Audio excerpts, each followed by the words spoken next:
ప్రపంచంలోనే అతి చిన్న దేశాల్లో ఒకటి ఇజ్రాయిల్. ఈ దేశం ఎంత చిన్నదంటే సైజులో మన దేశంలోని రాజస్థాన్లో సగం ఉంటుంది. మన తెలంగాణ స్టేట్లో ఇజ్రాయిల్ ని ఫిట్ చేస్తే ఇలా కనిపిస్తుంది.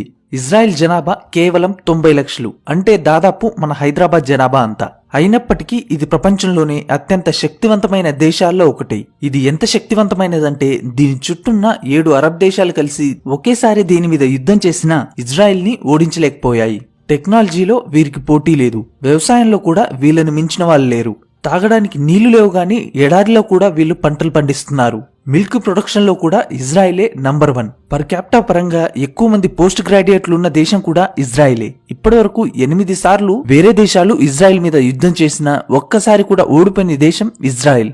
గాజా మీద కాల్పులు ఆపాలని ప్రపంచంలో ఉన్న 53 ఇస్లాం దేశాలు కలిసి వార్నింగ్ ఇచ్చినా, ఆఖరికి ఐక్యరాజ్యసమితి హెచ్చరించినా కూడా ఒక్క అడుగు కూడా వెనక్కి వేయని దేశం ఇజ్రాయిల్. ఇలా